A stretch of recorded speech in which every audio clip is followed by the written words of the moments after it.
अभिवादन स्वीकार कीजिए ब्रजेश मिश्रा का और आप देखना शुरू कर चुके हैं द डिबेट। बहनों भाइयों, बिहार में चल रहा है गहन मतदाता सूची पुनरीक्षण अभियान लगातार विवादों की ओर बढ़ रहा है और इसमें जिस तरह के स्पष्टीकरण आ रहे हैं और ग्राउंड जीरो से जिस तरह के एविडेंसेस आ रहे हैं, इसमें ऐसा प्रतीत होता है कि कुछ गड़बड़ चल रही है।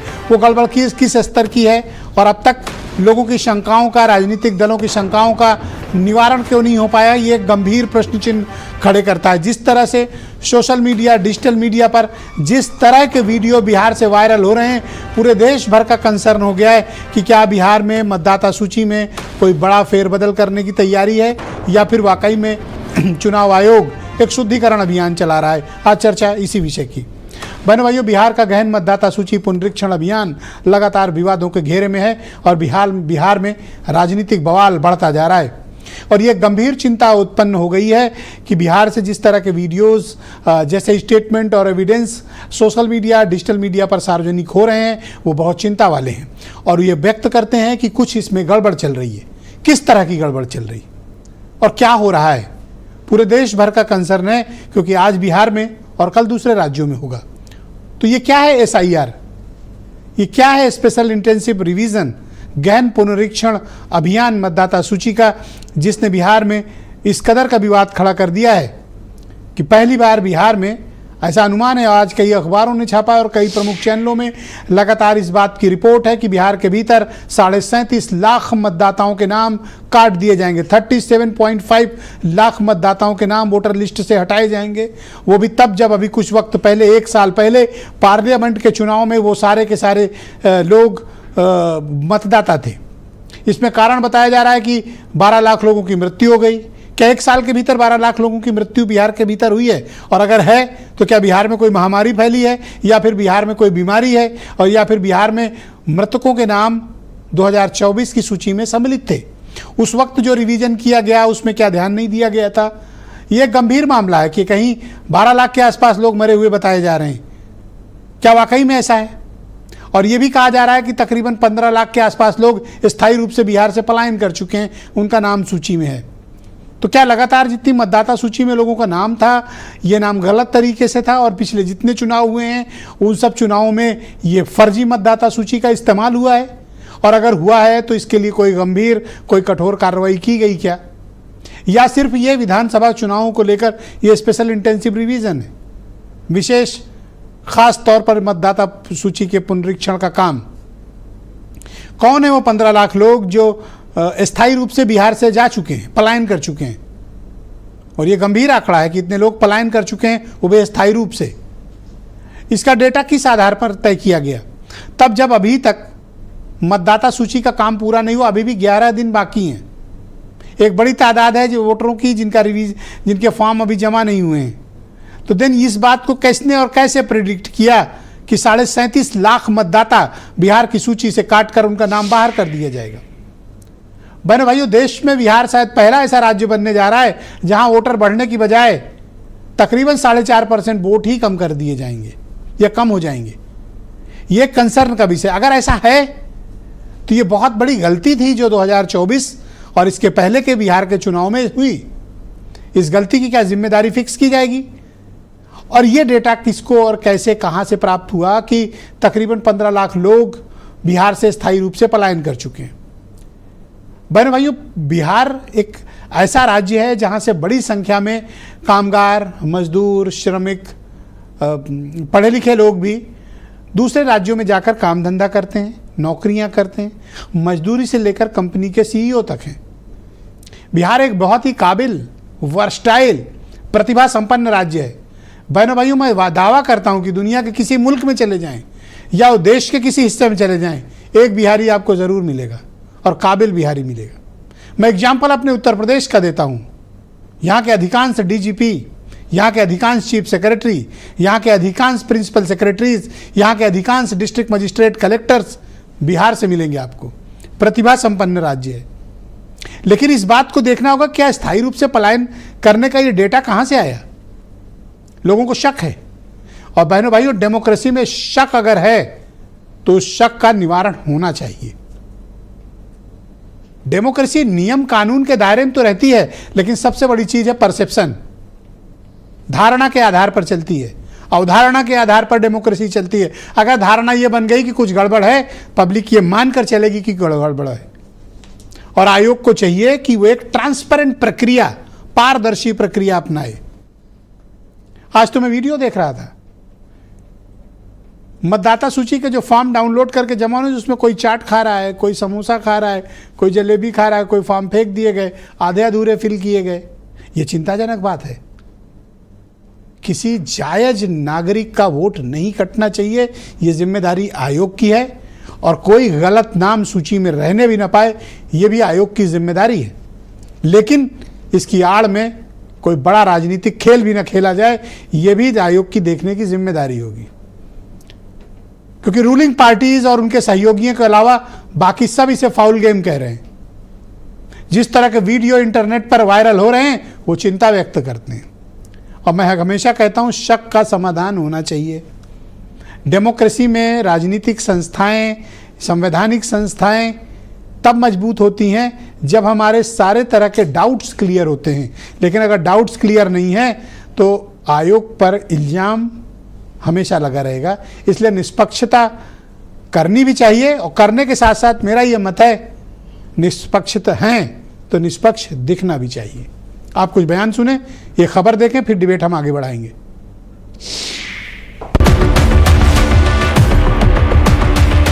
बिहार में घमासान बढ़ता जा रहा है। बीएलओ की चोरी पकड़ी जा रही है। कोई 40 रुपए में बिक रहा है, कहीं फॉर्म कूड़े में फेंका जा रहा है। 37 लाख वोटर्स का नाम काटा जा रहा है। सवाल एक है, क्या बिहार में वोट की चोरी हो रही या विपक्ष तिल का ताड़ बना रहा है? कहीं एफआईआर, कहीं सवालों से भागते अधिकारी। डीएम की हनक बीएलओ पर भारी। बीडीओ साहब बीएलए कर्मचारियों को हड़काते देखे जा रहे। बिहार में वोट की चोरी का मामला, आयोग की खामोशी पर सवाल, विपक्ष के दावे की पड़ताल करती ये रिपोर्ट देखिए। ये तस्वीरें देवघर की है। वोटर्स के फॉर्म पर खाइए चाट, मत उठाइए सवाल। वेरिफिकेशन में बीएलओ को 14 लाख लोग मिले नहीं, 10 लाख से ज्यादा की मौत हो चुकी। 29,86,000 लोगों के नाम वोटर लिस्ट से काटे जाएंगे। 4,82,000 डबल वोटर मिले। बिहार में कुल 7 करोड़ 89 लाख वोटर्स है। 2 करोड़ 93 लाख वोटर्स एसआईआर के दायरे में आए। ये कहानी आंकड़ों से हटकर थोड़ी जमीन पर भी देखिए। ये तस्वीर देखिए, गया जिले के एक बीएलओ साहब 40 रुपए लेकर नाम जोड़ रहे। ये तस्वीर भी देखी जानी चाहिए। दुकान पर समोसे बिक रहे हैं, जबकि कूड़े में एसआईआर के फॉर्म फेंके गए। ये तस्वीर दिखाकर विपक्ष चुनाव आयोग की नीयत पे सवाल उठा रहा है। सुप्रीम कोर्ट पहले ही कह चुका है, चुनाव आयोग के काम में हमारा कोई दखल नहीं। हर कोई छाती पीट रहा है। तेजस्वी यादव ने तो सीधे तौर पे आयोग पर गंभीर आरोप लगाए। चुनाव आयोग ने कहा कि 80% मतदाताओं ने फॉर्म भरा है, लेकिन ये नहीं बताया कि फॉर्म कितने सही। बीएलओ फर्जी दस्तावेज और फर्जी अंगूठा लगाकर फॉर्म अपलोड कर रहे। राहुल गांधी ने सबसे पहले दावा किया कि हरियाणा और महाराष्ट्र की तरह बिहार में वोट की चोरी होगी, बीजेपी जीतेगी, विपक्ष हारेगा। तो कैसे, जरा खेल समझिए। बिहार के 5 मुस्लिम बाहुल्य जिलों में हर 100 व्यक्ति पे 120 से ज्यादा आधार कार्ड मिले।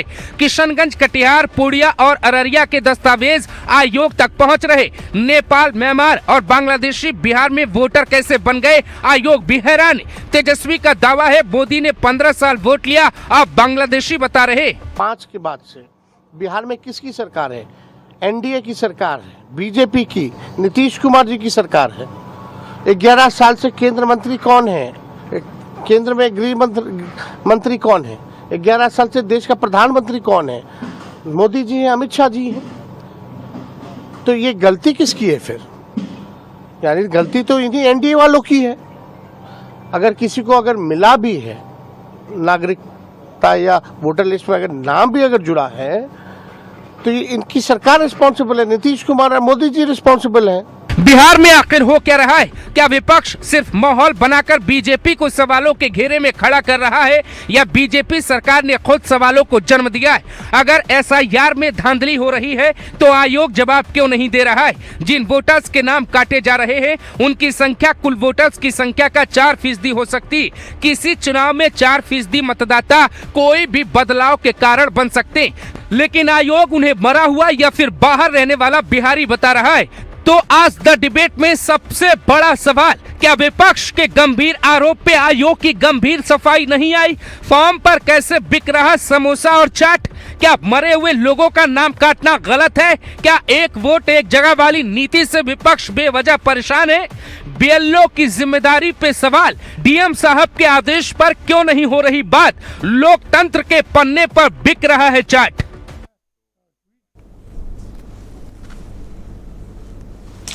डेमोक्रेसी के पन्ने पे चाट बिक रही है, ये देखकर बड़ी हैरानी होती है। डॉक्टर उमाशंकर पांडे कांग्रेस कमेटी के प्रवक्ता हैं, मेरे साथ मौजूद हैं।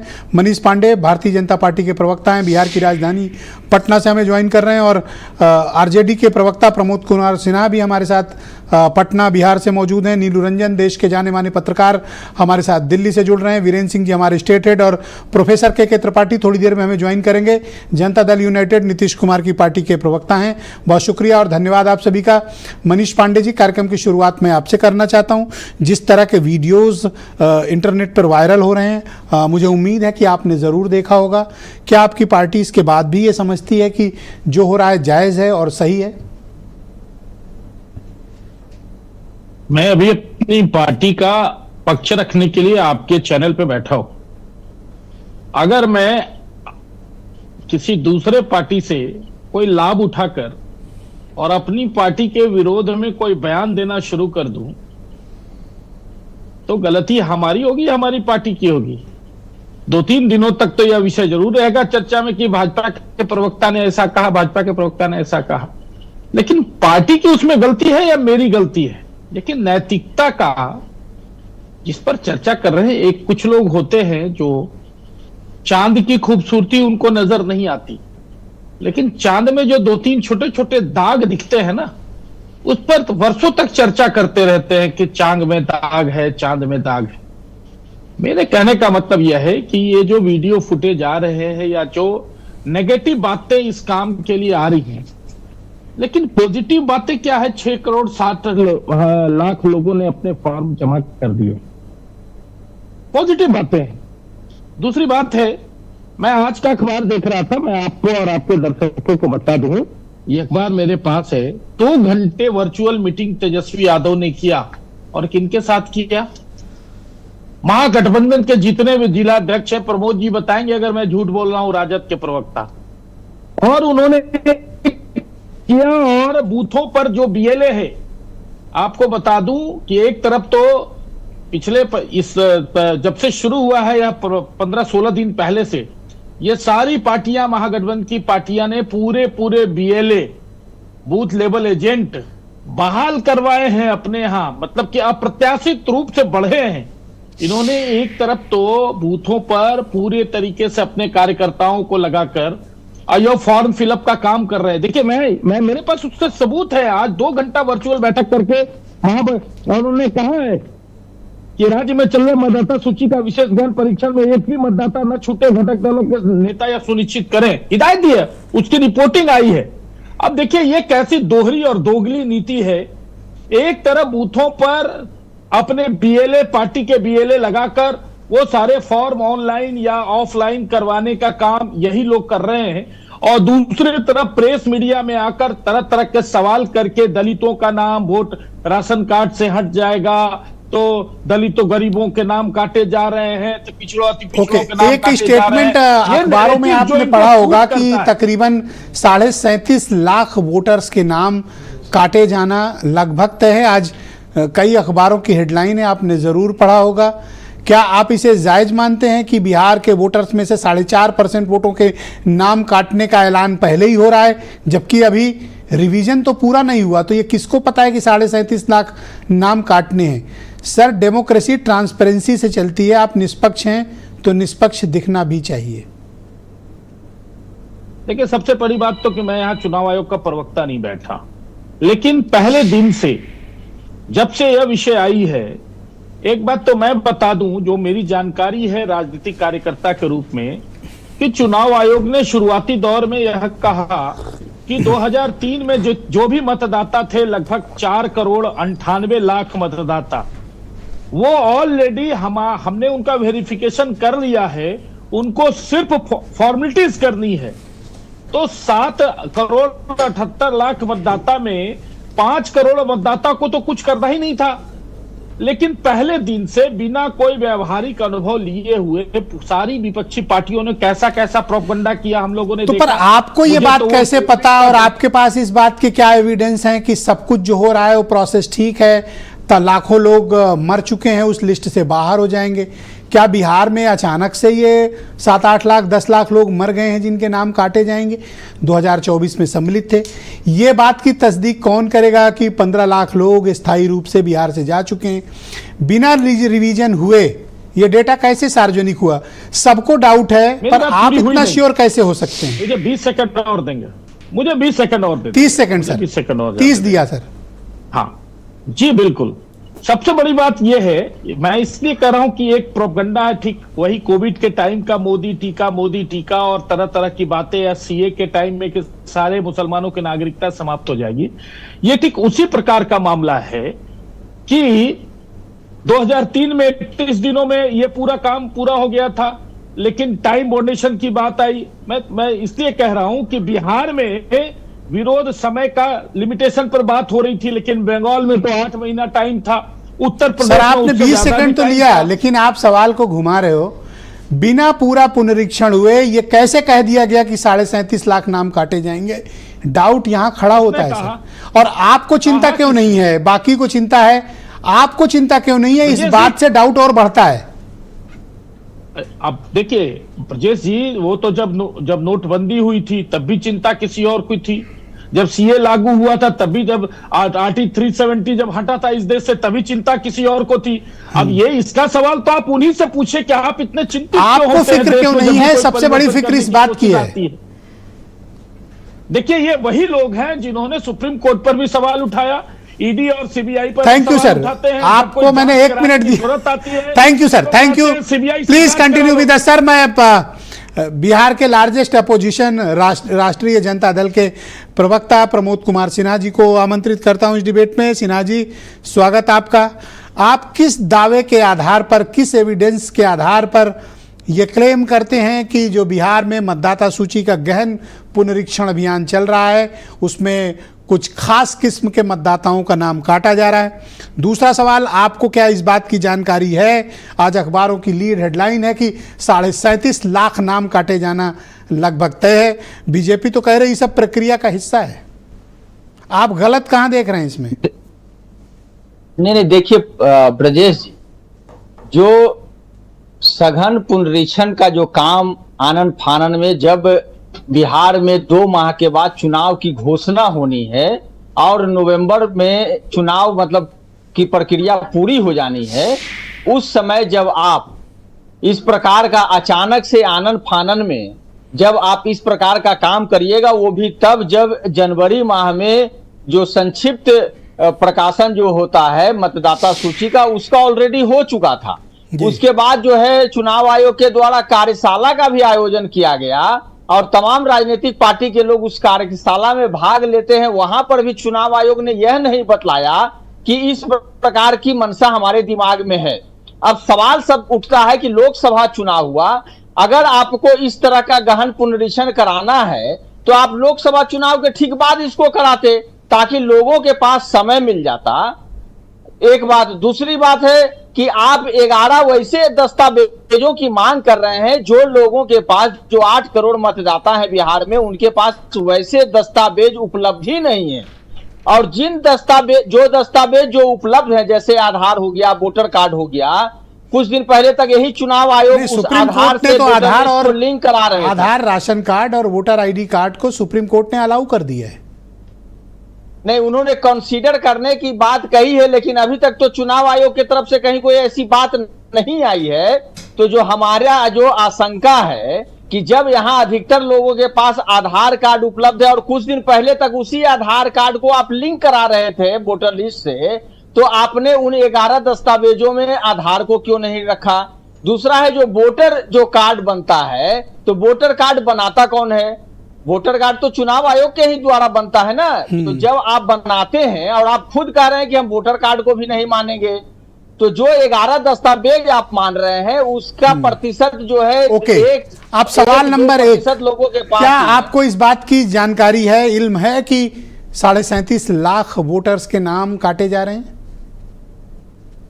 नहीं, हमारे नेता आदरणीय तेजस्वी प्रसाद यादव जी ने तो प्रेस कॉन्फ्रेंस करके कहने का काम किया कि यदि एक बूथ पर अगर मात्र 10 मिनिमम अगर 10 वोट भी काटे जाते हैं, 10 मतदाता को भी हटाया जाता है, विलोपित किया जाता है, तो एक विधानसभा में लगभग 320-325 जो है बूथ है, अगर 10 से उसको मल्टीपल कर दिया जाए तो 3200-3300 की संख्या आ जाती है। अब देखिए पिछला जो विधानसभा चुनाव हुआ उसमें कई ऐसे सीटें थे जो 11 वोट से, 21 वोट से, 40 वोट से, 80 वोट से, मतलब 50 ऐसे सीटें। आप हमारे दर्शकों को इस बात का एविडेंस दीजिए कि बिहार में जो ये मतदाता सूची का पुनरीक्षण चल रहा है, इस पे इंटरनेट पर वायरल हो रहे कुछ वीडियो के अलावा आप अपोजिशन है, और क्या एविडेंस है आपके पास जिससे आपको ये शक हो रहा है कि कोई खास किस्म का ऑपरेशन हो रहा है?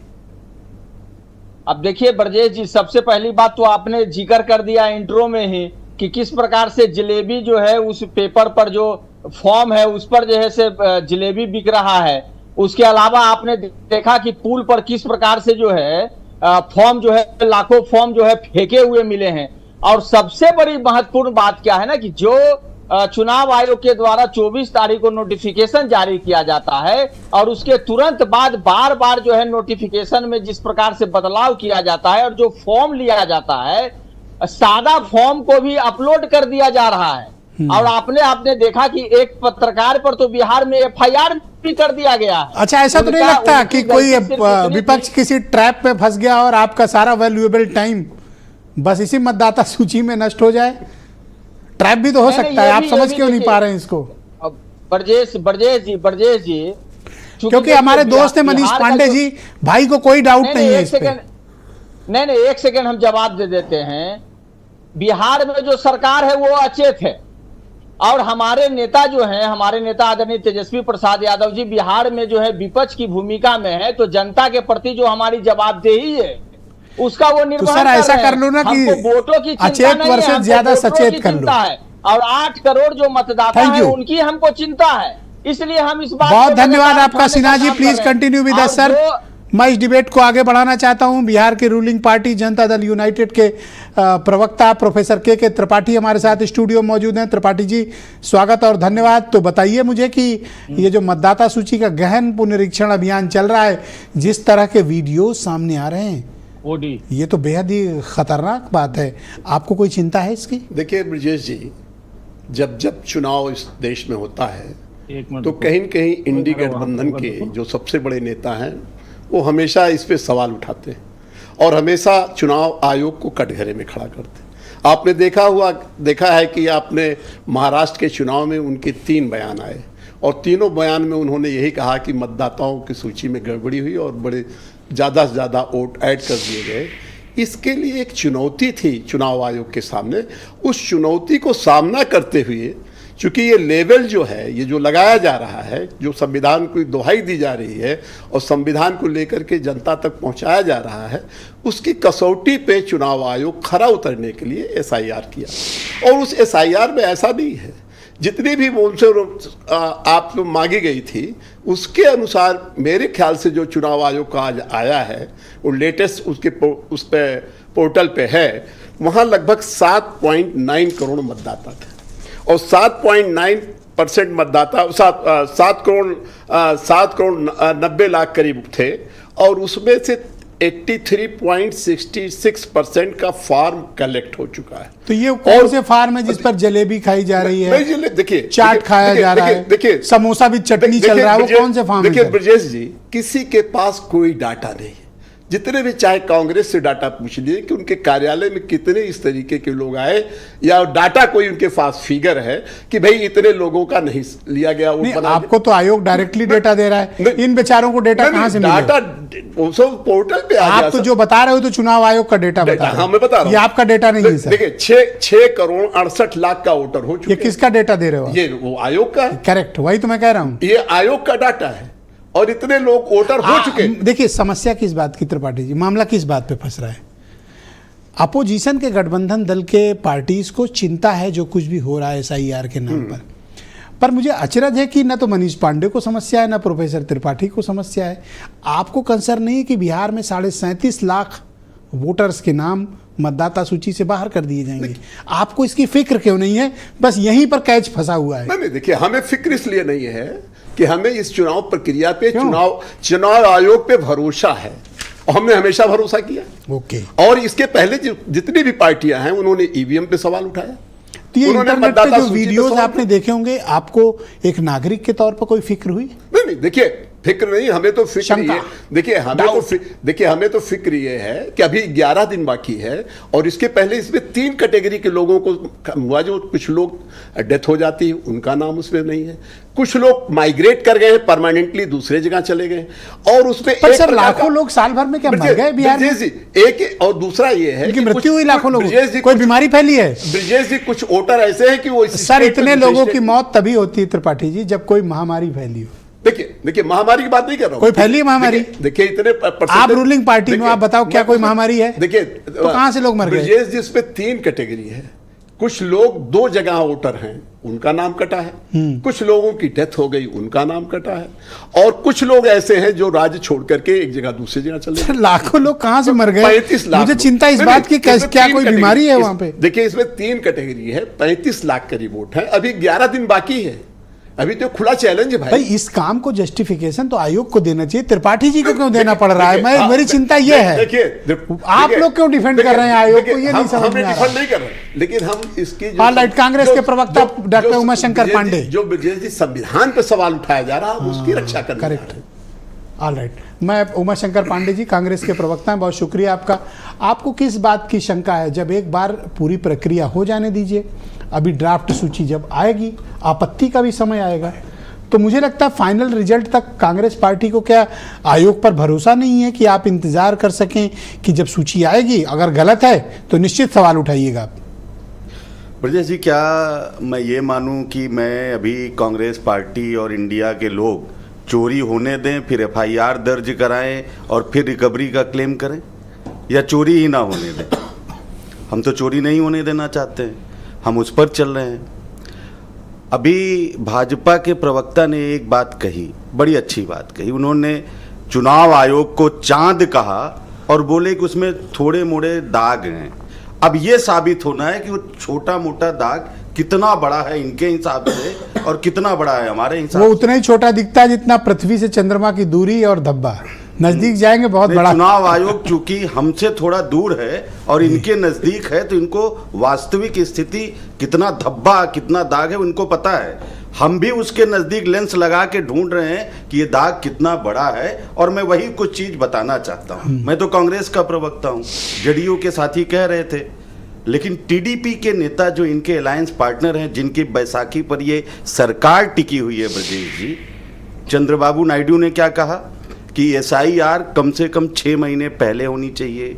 2024 के वोटर लिस्ट में जिनके नाम थे उनसे कागज नहीं मांगे जाने चाहिए। और तीसरी बात क्या कही उन्होंने, ये जो प्रवासी की बात कर रहे हैं ना कि कहीं और बस गए, वो कह रहे हैं कि हमारे यहाँ भी प्रवासी बहुत ज़्यादा हैं, इसलिए एक मोबाइल BLO यूनिट बनाई जानी चाहिए जिसके माध्यम से जो बाहर रह रहे हैं उनको भी वोटर बनाया जाए। अब प्रधानमंत्री जी 11 साल से दिल्ली में हैं और 13 साल से वो अहमदाबाद थे, रहने वाले बड़नगर के हैं, 24 साल से वो बड़नगर के बाहर हैं, तो उनका नाम बिहार गुजरात से क्यों नहीं कटा अब तक? चुनाव आयोग क्या कर रहा था 11 साल से? ये जो लोगों को उनके लोकतांत्रिक अधिकारों से वंचित करने का ये घिनौना खेल चल रहा है, महाराष्ट्र का एडवांस्ड वर्जन है। वहां इन्होंने क्या किया, 5 महीने में 46 लाख वोटर जोड़ दिए। यहां ये क्या कर रहे हैं, अभी तो ये 37 लाख कह रहे हैं कि कटेंगे। मैं आपको बता रहा हूं होने क्या जा रहा है, 3 करोड़ नाम काटने की साजिश है। कैसे? 2 करोड़ बाहर जो रहे हैं, जिनको ये प्रवासी कह रहे हैं, 2 करोड़ बिहार में पंजीकृत मजदूर हैं जो बाहर रह के अपना जीवन यापन कर रहे हैं। 1 करोड़ गैर पंजीकृत मजदूर हैं, वो भी बाहर रह रहे हैं। ये 3 करोड़ के नाम काटने की ये साजिश है। ये कौन लोग हैं? ये गरीब है, ये दलित है, ये पिछड़ा है, ये शोषित है, ये वंचित है, जिसके खिलाफ भारतीय जनता पार्टी की ये साजिश चल रही है। BLO कौन है? तो आपने ये BLA जो booth level agents political parties तैयार करती है, तो आप फिर क्यों अपने BLAs तैयार कर रहे हैं या उनको एक्टिवेट किए हुए हैं? नहीं, वो मैंने बताया ना, मैं आपको जब डाउट है तो आप खेल से बाहर आइए और एविडेंस दीजिए। मतलब आप कह रहे हैं हम इनको वाकोभर दे के लोकतंत्र से बाहर हो जाएं? हम तो कैंसर की बीमारी अगर होती है तो उससे लड़ता है ना, डॉक्टर लड़ता है ना, पेशेंट लड़ता है ना, पेशेंट के लोग लड़ते हैं ना, हम लड़ रहे हैं। सारा डाउट आप ही को लड़ रहे हैं। ये वायरस, जनता दल यूनाइटेड को ये लोकतंत्र एक सवाल के वायरस हैं, इस वायरस तो इस बात की चिंता, इस वायरस की जो बीजेपी को कम करने के लिए तो हम लड़ेंगे। बीजेपी को और JDU की इस बात की फिक्र क्यों नहीं है? सिर्फ आप ही को डेमोक्रेसी की चिंता है, आपको क्यों नहीं है? वो तो रूलिंग पार्टी है, उन्हें ज्यादा चिंता करनी चाहिए। जो चौकी का चौकीदार चोरों से मिला होता है वो चोरों को तो संरक्षण देगा ना ब्रजेश जी, उन्हीं के दम पर तो चोरी कर रहा है। थैंक यू सर, बहुत शुक्रिया। नीलू रंजन जी मेरे साथ मौजूद हैं, दिल्ली से बहुत ही जाने माने पत्रकार हैं और बिहार के मामलों के एक्सपर्ट हैं। नीलू जी बहुत स्वागत आपका। मैं कल से देख रहा हूं, आज मैंने अखबार में भी देखा और कल भी देखा, एक खबर चल रही कि 37.5 लाख मतदाताओं के नाम वोटर लिस्ट से बाहर किए जाएंगे, जिसमें लाखों लोग बता रहे हैं मृत्यु हो गई है, तमाम लोग स्थायी रूप से बिहार से पलायन कर चुके हैं। ये डेटा आपको क्या लगता है, ये कहाँ से आया होगा जबकि अभी अभियान पूरा भी नहीं हुआ? क्या कोई फाउल प्ले हो रहा है या वाकई में 37.5 लाख लोग फ्रॉडलेंटली गलत तरीके से मतदाता सूची में सम्मिलित थे? देखिए, मैं अपना उदाहरण देके शुरू करता हूं कि 2005 में मैंने लास्ट अपने गांव में बिहार के वोट दिया था। उसके बाद 2009 में अपना घर लिया नोएडा में, वहां मैं वोटर बन गया। मेरे परिवार पूरा का पूरा यही वोटर है, मेरी वाइफ भी वोटर है। और वहां मेरा वोट है या नहीं है मुझे नहीं मालूम। अगर कोई गया होगा वहां मेरे घर पे कोई नहीं मिला होगा तो कहा होगा कि परमानेंट माइग्रेट कर गए हैं। अगर मैं चाहता कि वहां वोट रखना, यहाँ वोट नहीं बन पाता तो मैं फाइट करता, लेकिन मुझे कुछ मालूम नहीं है। ऐसे अगर लाखों वोटर वहां हैं जो माइग्रेट किए हैं, जिनकी जानकारी मिल रही है, तो गलत नहीं हो सकता है। दूसरी बात कि जो BLO है वो एक BLO को लगभग 1000 के आसपास वोट का जो है वो वेरिफिकेशन का काम मिला है, यानी कि 200-300 मैक्सिमम मान लीजिए परिवार हैं गांव के। अब वहां जाके अगर वो वेरिफिकेशन कर रहा है, वहां नहीं मिल रहा है, या जिसके नाम जिसकी डेथ हो गई है, तो उस पर हम दिल्ली में या लखनऊ में बैठे हुए या कहीं भी बैठे हुए हम संदेह करें, वो गलत है। अगली बात कि जिस फॉर्म की आप बात कर रहे हैं, वो फॉर्म अगर तो कहीं भी मैं जाके प्रिंट कर सकता हूं, वेबसाइट पे उपलब्ध है, प्रिंट करके बांटा गया है। अगर खाली फॉर्म कहीं फेंका हुआ है, उस पर लोग समोसे खा रहे हैं तो गलत नहीं है। भरा हुआ फॉर्म, उस पर अगर फोटो लगा हुआ है, उस पर समोसे खा रहे हैं तो वो गलत है, उस पर हम बिल्कुल उसकी शिकायत करेंगे। अगली बात कि जितनी भी फॉर्म भरे जा रहे हैं वो सब के सब अपलोड किए जा रहे हैं डिजिटल फॉर्म में। जो डबल है, अगर पहली बार मैं इस देश में 32 करोड़ ऐसे मतदाता हैं जिनका आधार से वोटर आई कार्ड जुड़ा नहीं है, अगर वहां जुड़ रहा है आधार से तो उसमें निकल आएगा एक आधार पे कितने वोटर आई कार्ड बने हैं, कहां बने हैं। तो ये डबल वाले हैं जो बाहर अच्छा 2-3 कंफ्यूजन है और आप थोड़ा सा इसकी क्लैरिटी दो, तो ये क्योंकि आप लोग आयोग के संपर्क में रहते हैं। एक डाउट इस बात का है कि क्या आधार कार्ड, वो वोटर राशन कार्ड और voter ID card supreme court के आदेश के बाद या मान्य है, या फिर ये चुनाव आयोग के विवेकाधीन है कि वो माने अथवा ना माने? भाई, सुप्रीम कोर्ट ये नहीं कह सकता है कि आधार पे आप वोटर कार्ड बना दो, वोट देने का अधिकार दे दो, क्योंकि सुप्रीम कोर्ट ने ही 2018 में फैसला दिया था कि जो आधार है वो वोटर का आधार वो नहीं जुड़ सकता है, वो नागरिकता का प्रमाण पत्र नहीं है। और 326 अनुच्छेद साफ साफ कहता है संविधान का कि जो भारत का नागरिक होगा, 18 साल से अधिक उम्र का होगा, वही मतदान कर सकता है। तो सुप्रीम कोर्ट अपने ही फैसले के खिलाफ कैसे जाएगा? सवाल सबसे बहुत देखिए ऐसा है कि यानी voter ID card, ration card, Aadhaar card, ये तीनों कार्ड इनवैलिड होंगे सर? देखिए, इनवैलिड कुछ भी नहीं होगा और वैलिड कुछ भी नहीं होगा, क्योंकि ये जितने भी हैं ये सर ये बड़ा मिसलीडिंग स्टेटमेंट दे रहे हो कि वैलिड भी होगा नहीं भी होगा। सर थोड़ी क्लैरिटी दो, आपने कहा दोनों चीज होगी। मैं यही कह रहा हूं नहीं, मैं यही कह रहा हूं कि जिसके पास भी ये सब चीजें नहीं होंगी, इसमें कोई सब कुछ देने के बाद भी अगर डाउट होगा तो वो कलेक्टर के पास जाएगा। कोई नागरिक है या नहीं है, इसका फैसला करने का एकमात्र अधिकार कलेक्टर के पास है। जिसका नाम कट जाएगा, कहता है कि मेरे पास कोई डॉक्यूमेंट नहीं है लेकिन मैं यहां का रहने वाला हूं, वो कलेक्टर के यहां जा सकता है। और जितनी पार्टियां हैं, अगर किसी का मतदाता से कट रहा है तो कलेक्टर के यहां जा सकता है वो, इसमें कहीं कोई दिक्कत नहीं है। परफेक्ट है सर। जो अभी बहस उठ रही है ब्रजेश जी, ये बहस 1993 में उठी थी जब टी.एन. शेषन ने किया था जी। जब पार्लियामेंट्री फोर्सेस उतार दिए थे उसने बूथ लूटने से बचाने के लिए। पहली बार ईपिक कार्ड की जिस बात कर रहे हैं कि मानो वो टी.एन. शेषन ने लागू किया था, और अगर 2003 के बाद रिवीजन नहीं हो रहा है तो किसकी गलती थी?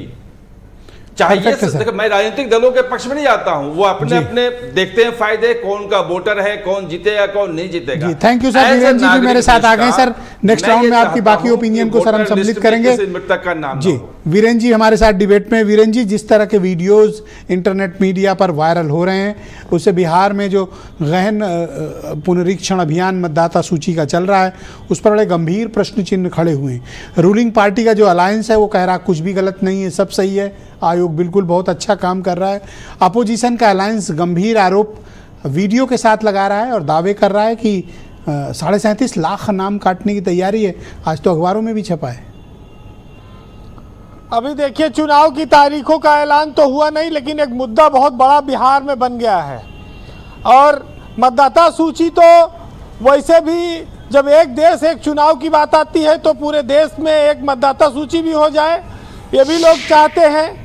लेकिन यहाँ प्रधानी के सूची अलग है, नगर पालिका की अलग है, विधानसभा और लोकसभा की अलग है। मतदाता सूची बिहार में इस आधार पर पुनरीक्षण हो रहा है गहनता से कि यहाँ पर रोहिंग्या आ गए, म्यांमार वाले आ गए, बांग्लादेश वाले आ गए। ठीक है, बिहार एक बॉर्डर स्टेट है जिससे कई देशों की सीमाएं लगती हैं, लेकिन इस सूची पे इतना हंगामा क्यों है? 12.5 लाख लोग तो सूची में कह रहे हैं कि मर गए हैं, है नहीं, उनका नाम कटना चाहिए, मृत हैं। तो हर बार ये व्यवस्था होनी चाहिए कि भाई सूची में जो लोग मृत हो गए उनका नाम हटा के जो नए आ गए उनका जोड़ते रहना चाहिए, चलते रहता है प्रक्रिया। आप जिस बात को ये कह रहे हैं कि करीब 36 लाख वोट कट जाएंगे, विपक्ष की एक आशंका है कि ये आंकड़ा 36 नहीं होगा, ये 50 लाख से ज़्यादा होगा, इसलिए ये ज़्यादा हंगामा मचा हुआ है। और अगर 50 लाख वोट कट जाएगा तो फिर वो परसेंट में 5 के ऊपर निकल जाएगा, तो स्वाभाविक है कि फिर उससे बहुत बड़ा असर पड़ेगा किसी भी सरकार को बनने और बिगड़ने में। ब्रजेश जी, ये बात जो अभी आई कि फार्म पर समोसा पकौड़ी रख के लोग घर में खा रहे हैं, भरते नहीं हैं, बीएलओ दे आए। कुछ बात आई कि बीएलओ पैसा लेके भका भक अपलोड कर दे रहे हैं, अनाप शनाप एक जगह बैठ के अपलोड कर दे रहे हैं, घर घर नहीं जा रही है। कई सारी बातें आई, बहुत सारी मीडिया पे सच्चाइयाँ भी चलती हैं जी।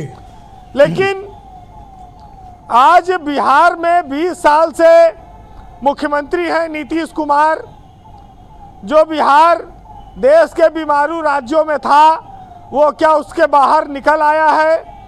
उत्तर प्रदेश तो उसी श्रेणी का था, लेकिन आज उत्तर प्रदेश देश के टॉप 5 राज्यों में है, चाहे औद्योगिक विकास हो, चाहे आर्थिक विकास हो और चाहे सामाजिक विकास हो। यूपी बिहार से बहुत आगे निकल गया। ये कैसे हो गया? जबकि राजनीतिक नेतृत्व एक है 20 साल से, 2005 से। तो क्या इच्छा शक्ति की कमी है या कोई राजनीतिक कमजोरी रही है? बहुत सारी बातें बिहार को लेकर हैं, लेकिन 7 करोड़ 90 लाख मतदाताओं वाले इस प्रदेश में पूरे देश की निगाहें टिकी हैं और सबको इंतजार है कि बिहार का चुनाव परिणाम क्या होगा। सूची ने एक मुद्दा जरूर दिया है, लेकिन ब्रजेश जी, ये जो गहन मतदाता सूची पुनरीक्षण चल रहा है जी, आप इसको एक दोधारी तलवार के रूप में देखिएगा। अगर किसी जाति का ज्यादा वोट कट गया तो फिर वो बाउंस बैक भी कर सकता है, वो सरकार के खिलाफ भी जा सकता है। सत्ताधारी दल को ये बात समझनी होगी कि जिसका वोट ज़्यादा कट जाएगा वो एंटी इनकम्बेंसी का रूप ले लेगा आपके लिए। ये बात आरजेडी के साथ साथ जेडीयू के लोगों को भी देखना होगा। देखिए जी वीरेन जी, शहरी क्षेत्रों में कितना वोट कटता है और देहात में कितना कटता है ये भी निर्भर करेगा, क्योंकि शहर में भाजपा का वोट ज़्यादा माना जाता है। और दूसरी ओर ओवैसी का भी मामला है। ओवैसी 24 सीटों पर चुनाव लड़ने की तैयारी में है। 5 पिछली बार उनके जीते, बाद में सब आरजेडी में चले गए। वो कहते हैं हमको महागठबंधन में ले नहीं रहे हो, बीजेपी की बी टीम बता रहे हो।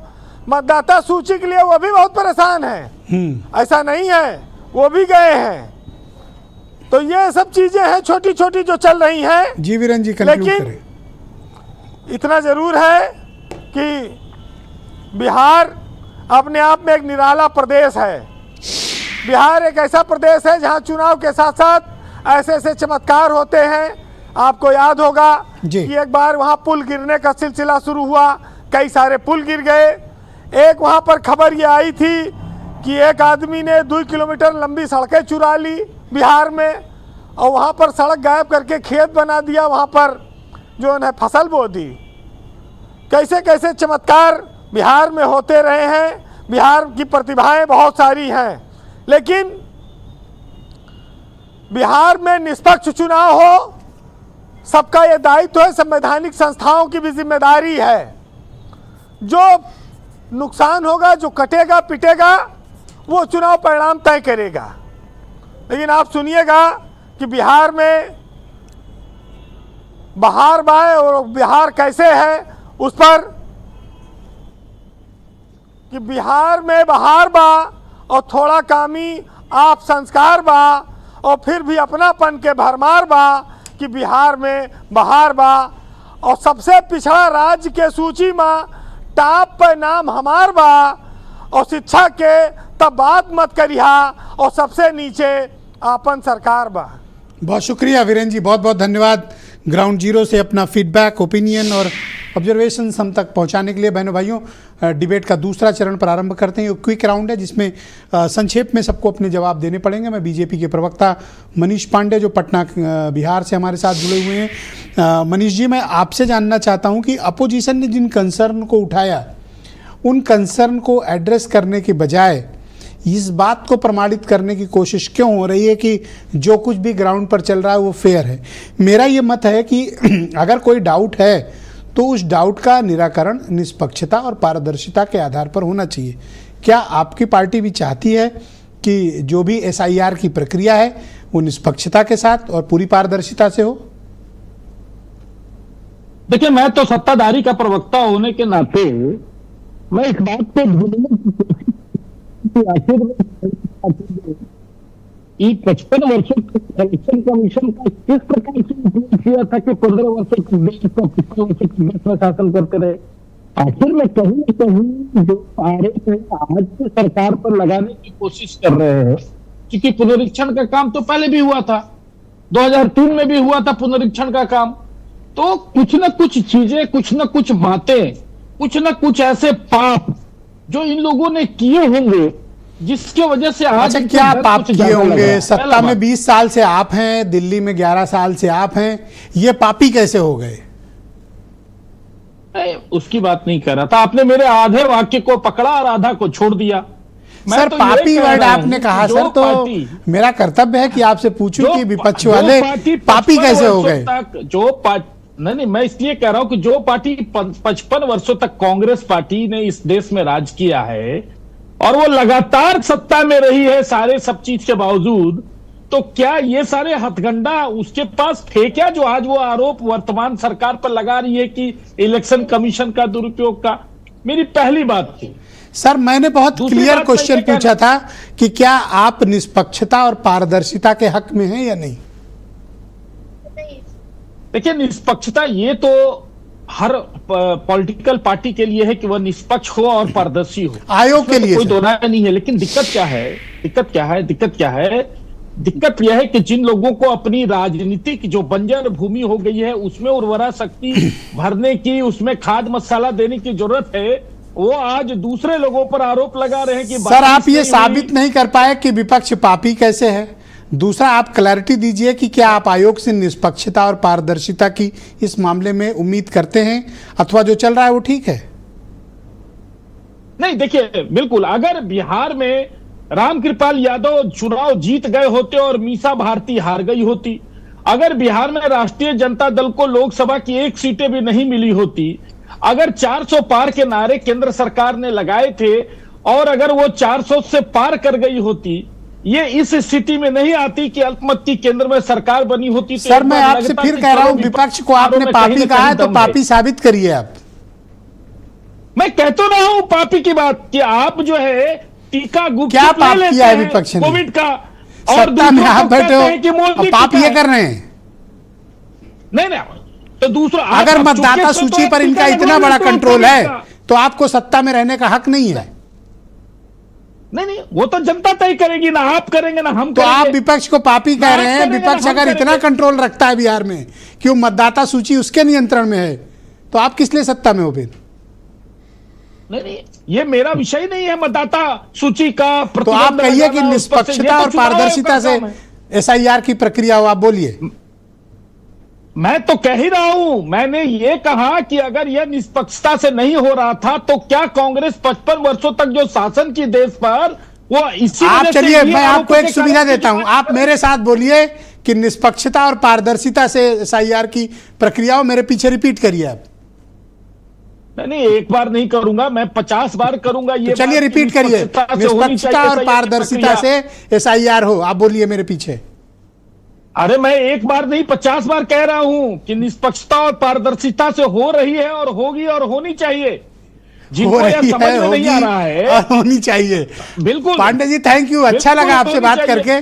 आप काफी स्मार्ट प्रवक्ता हैं, कई बार फंदा लगा लेकिन कूद के निकल गए। बहुत शुक्रिया, पर प्लीज हमारे साथ बने रहिएगा। सिन्हा जी मेरे साथ हैं, राष्ट्रीय जनता दल के प्रवक्ता हैं। जब इतने एविडेंस मनीष पांडे दे रहे हैं, कसम खा के दे रहे हैं, खुद निष्पक्षता और पारदर्शिता होगी, है, होनी चाहिए, तीनों प्रेजेंट टेंस, पास्ट और फ्यूचर में हैं, आपको डाउट क्यों है सर इनके ऊपर? और दूसरा, आपने तो बड़े पाप किए हैं, बता रहे हैं आप लोग पापी ओपी हो कुछ। अब देखिए, यही है कि जो गलती कर रहा है उनको लग रहा है कि हमारी चोरी पकड़ी गई, तो इनकी चोरी जो पकड़ी गई है ना, तो ये इस प्रकार की बातें कर रहे हैं। ये कह रहे हैं कि 55 साल से जिनकी सरकारें थी, अरे 20 सालों से बिहार में आपकी सरकार है और 11 वर्षों से आपकी केंद्र में सरकार है, बावजूद अगर कोई वोटर कार्ड गलत बन जाता है बिहार में, अगर आधार कार्ड अगर गलत बन जाता है या दूसरे देश के लोग बिहार में आ जाते हैं, तो सीमा सुरक्षा की जवाबदेही और जिम्मेवारी किसके पास है? उसके लिए तो कह रहे हैं कि पाप के लिए आप जिम्मेदार हैं, आप पापी हैं और मतदाता सूची का सारा कंट्रोल आपके पास है। नहीं, वही कह रहे हैं ब्रजेश जी, केंद्र में है, सरकार इनकी है, तो सीमा सुरक्षा की जवाबदेही है, जिम्मेवारी तो केंद्रीय गृह मंत्री के पास है। बिहार में भी नीतीश कुमार जी माननीय मुख्यमंत्री और गृह मंत्री भी वही है। वोटर लिस्ट बनाने की जवाबदेही और जिम्मेवारी किसकी है? चुनाव आयोग की है। अब बिहार में अगर वोटर कार्ड गलत बन गए, तो चुनाव आयोग अपना काम कर रहा है, आप उसके ऊपर शंका फिर क्यों कर रहे हैं? तो सबसे पहले चुनाव आयोग जब अपना काम कर रहा है, मनीष पांडे कह रहे हैं निष्पक्षता पारदर्शिता हो, इनसे भी कहलवा दिया, अभी त्रिपाठी जी से भी कहलवा दूंगा। आप डाउट किस बात का? नहीं, मैं हम लोग जो विपक्ष में हैं बिहार में, हम तो कह रहे हैं कि हर हाल में करना होगा। लोकतांत्रिक प्रक्रिया में जो हमको अधिकार मिला है उसके तहत हम ये आप चेतावनी दे रहे हो कि सुझाव दे रहे हो? हम सड़क पर आप चेतावनी दे रहे हो कि सुझाव दे रहे हो? न्याय लेने के लिए सुप्रीम कोर्ट भी गए हैं। आप चेतावनी दे रहे हो कि सुझाव दे रहे हो? न्याय करना होगा। आप चेतावनी दे रहे हो कि सुझाव? नहीं, सुझाव की बात नहीं है। जो आप बात को समझिए, सबसे पहली बात है कि जब आपको हम विपक्ष में है तो हमारे पास जो लोकतांत्रिक जो अधिकार है, जनता के साथ आप अगर गलत करिएगा, उनका जो वैध मत है उसको आप चुराने का प्रयास करिएगा, तो हम तो आंदोलन करेंगे ना। थैंक यू सर, सड़क पर भी बहुत शुक्रिया आपका, बातों को रख रहे हैं। Thank you, please continue with sir, थोड़ा सा समय कम है हमारे पास। मुझे बाकी प्रवक्ताओं से भी इस विषय पे बात करनी है। प्रोफेसर त्रिपाठी हैं, जनता दल यूनाइटेड से हैं। क्या आप मेरे साथ इस बात को रिपीट कर सकते हैं कि चुनाव आयोग निष्पक्षता और पारदर्शिता के साथ SIR की प्रक्रिया को पूर्ण करे? आपको कोई इस स्टेटमेंट को कहने में कोई परेशानी? देखिए ब्रजेश जी, हमने संवैधानिक संस्थाओं पे हमेशा ट्रस्ट किया है और करते भी रहेंगे। आज आपके चैनल के माध्यम से हम बताना चाहते हैं कि इसके पहले इस मुल्क में 55 साल तक कांग्रेस का राज था, और मुझे याद है, चाहे उठा के आप फिगर उठा के देख लीजिएगा, और जितने भी चुनाव आयुक्त होते थे, गृह मंत्रालय का एक 3 आदमियों का पैनल जाता था, उसमें से प्रधानमंत्री एक पे टिक कर देते थे। और मुझे करीब 80% के बारे में जानकारी है, या तो राज्यपाल हुए हैं, या तो राज्यसभा भेजे गए, या तो बहुत बड़ी किसी कमेटी के इंचार्ज बनाए गए। एक बड़ा खुला है। लेकिन उसके बाद जब TN शेषन जी आते हैं तो एक चुनाव में एक बड़ी प्रक्रिया हुई, और मुझे याद है, चूंकि मैं बिहार के चुनाव में जाता रहा हूं, मुझे जार साहब के साथ जाने काम करने का थोड़ा हम लोग टू द पॉइंट रहे, थोड़ा वक्त का काम करने का मौका मिला है। वहां मुझे याद है कि कोई बूथ पे चुनाव डाल ही नहीं पाता था। मैं राजीव गांधी, देखिए आज के चैनल पे, आज थोड़ा सा वक्त कम है, मैं किसी और दिन एक, आपको मुआवजे में समय दे दूंगा। आप मेरे पीछे इतना रिपीट करो कि निष्पक्षता और पारदर्शिता के साथ निष्पक्षता, देखिए निष्पक्षता और पारदर्शिता पे हमें पूरा विश्वास है, और होना चाहिए। पहले भी होना चाहिए, पहले भी था, आज भी है। और ओके, मनीष पांडे वाला स्टेटमेंट। ओके पांडे जी, जब आयोग कसम खा रहा है, स्टेटमेंट दे रहा है, पूरी पारदर्शिता को इंटरनेट पे दे रहा है, डेली अपडेट दे रहा है, तो ये डाउट क्यों क्रिएट हो रहा है आपको? आपको भरोसा नहीं है आयोग पे? ब्रजेश जी, कभी चोर ने कहा मैंने चोरी की? कोई एक उदाहरण बता आपके हिसाब से चुनाव आयोग चोर है? चोरी तो किया। तो ये कर्नाटक, तेलंगाना, हिमाचल में सरकारें चोरी की है। जहां ये झारखंड में सरकार चोरी की है। जहां हमने मजबूती से चौकीदारी की, वहां चोरी नहीं कर पाए। जहां हम चौकीदारी में चूक गए, वहां वो चोरी करने में सफल हो गए। आप जीत जाएं तो आप वो निष्पक्ष है, और अगर आप हार जाएं तो आप उनको चोर कहेंगे। थोड़ा सा संवैधानिक संस्थाओं के प्रति इस प्रकार का अनादर का भाव मत रखिए। मेरा भाव यही है, CBI को तोता यही कहा गया, और आज जो लोग सफाई दे रहे हैं, यही इलेक्शन कमीशन से लेके CBI से लेके हर जगह बैठते थे। चुनाव आयोग पे अपने घर के दरवाजे पे बांधने वाली पार्टी आज कह रही है कि आप चुनाव आयोग की निष्पक्षता पर सवाल उठा रहे हैं। त्रिपाठी जी मत बोलिए बीच में। ब्रजेश जी, मेरा टाइम इन लोगों को आप मत दीजिए प्लीज। TN शेषन का नाम ले रहे हैं। उन्हीं 55 सालों में कांग्रेस पार्टी ने TN शेषन जैसा चीफ इलेक्शन कमिश्नर दिया, और इन्होंने जिसको दिया, वो चाहे वो चीफ जस्टिस ऑफ इंडिया हो, चाहे वो कैग का विनोद राय हो, काम करके निकलता है, राज्यसभा भाजपा भेज देती है। नीलू रंजन जी एक बात कह रहे थे, विनोद राय को तो आप ही अपॉइंट किया था। अभी नीलू नहीं, उनको राज्यसभा भेज दिया, पूछिए ना। आप ही का आदमी था, वो तो किया था, आप ही का आदमी था। नहीं, हमने किया, सोच समझ के पोस्ट किया करो। इन्होंने उनसे 2G करवा के 2G का र्यूमर फैलवा के उनको राज्यसभा भेज दिया। इन्होंने अब मुआवजे में अतिरिक्त समय रंजन गोगोई से लेके, ओके नीलू रंजन जी, नहीं बात रह गई, ब्रजेश जी नहीं जाता। नीलू रंजन जी को एक जवाब दे दूं। देखिए ये बाहर, नीलू जी से क्या फंस गया आपका? नहीं, इन्होंने कहा, इन्होंने बिहार के गरीब जनता का हक मारने की बात की है। आप नोएडा गए, आपने घर बनवा लिया, आपका वोटर कार्ड वहां हो गया, आपको बिहार के कार्ड की चिंता नहीं है। लेकिन जो 3 करोड़ बिहारी बाहर रहते हैं, वो बाहर जाके घर नहीं बनवा पाए। नीलू जी, उनको अपने वोटर कार्ड और वोट के अधिकार की चिंता है। थोड़ा सहयोग करें। ओके, वो 3 करोड़ यहाँ आके साइन करे, फॉर्म भरे, फिर न बने तो DM के यहाँ जाके अपनी नागरिकता आप कहना चाह रहे हैं कि 10 दिन में बिहार का 3 करोड़ मजदूर बिहार आएगा, फॉर्म बनेगा, फिर नहीं होटल DM के यहाँ जाके कहेगा। पांडे जी आप बस करो, शांत हो जाओ। आपकी बात कम्युनिकेट हो गई, उनको जवाब देने दीजिए। एक शब्द को 4 बार रिपीट करने कोई फायदा नहीं, वो जवाब देंगे। बोलिए नीलू जी, जायज सवाल उठाया है पांडे जी ने। नहीं, देखिए बिल्कुल जायज सवाल है। मैं उस सवाल से नहीं भाग रहा हूं, लेकिन इन लोगों को कौन डरा रहा था विधानसभा में वहां पे प्रस्ताव पारित करके कि NRC हम नहीं होने देंगे? 2020 में हुआ था जनवरी में। गलत जा रहे हैं, जवाब दीजिए। 3 करोड़ बिहारियों का वोट का अधिकार क्यों छीनना चाह रहे हैं? दूसरी बात, कागज नहीं दिखाएंगे वाला कौन कह रहा था? वो 4 करोड़ जो है वो बोगस राशन कार्ड इस देश में मिले हैं जुड़ने के बाद। ये 33 करोड़ कौन लोग हैं जिन्होंने अभी तक आधार से नहीं जोड़ा अपना वोटर आई कार्ड? कौन लोग विरोध करने गए थे कि आधार से नहीं जुड़ना चाहिए, बिहार और आज कह रहे हैं कि आधार पे वोट देने दो। कान खोल लेंगे। बात ये है कि सर 20 सेकंड बचे हैं sir, 20 second sir only. Bihar पे नहीं आएंगे। सर बोलिए। ये बता सकते हैं सर, ये कोई बता सकता है कि जो मजदूर दिल्ली में काम कर रहा है उसका दिल्ली में वोटर आई कार्ड नहीं है? ये गारंटी ले। आप गारंटी ले रहे हो, आप गारंटी ले रहे हो कि 3 करोड़ बिहारियों के बाहर होकर आईडी कार्ड है? आप गारंटी ले रहे हो, आप गारंटी ले रहे हो 3 करोड़ बिहारियों के thank you sir, time over sir, आप ले रहे हो धन्यवाद। आप सभी का मैं बहुत शुक्रगुजार हूं। मनीष हला की कसम खाना चाहते थे मनीष पांडे, लेकिन अब चूंकि वक्त नहीं है मेरे पास, वरना मैं इस डिबेट को आगे बढ़ाऊं। लेकिन मुझे बड़ा अच्छा लगा बिहार के खास तौर पर अपने प्रवक्ता दोस्तों का, मनीष जी और सिन्हा जी का, बड़ा अच्छा लगा आप लोगों से बात करके। बहुत शुक्रिया और धन्यवाद, और जल्दी हम लोग फिर कनेक्ट होंगे। और आप सबका भी बहुत शुक्रिया, नीलू जी का भी, त्रिपाठी जी का भी बहुत धन्यवाद। और बहनों भाइयों आप सबका भी शुक्रिया। लेकिन ब्रेक के उस पार जीनत सिद्दीकी मौजूद हैं कुछ सनसनीखेज जानकारियों के साथ। उन गालीबाज लड़कियों को उन्होंने खोज निकाला है और पुलिस ने उन्हें गिरफ्तार कर लिया है, जो रोज़ गाली बनाकर इंस्टाग्राम पर पोस्ट करती थी। उनकी कहानी बड़ी दिलचस्प है। इसके बाद एक खबर दिखाएंगे कि बनारस में राजपूत वर्सेस राजभर का संग्राम क्यों छिड़ गया है उत्तर प्रदेश में, एक छोटे से ब्रेक के बाद।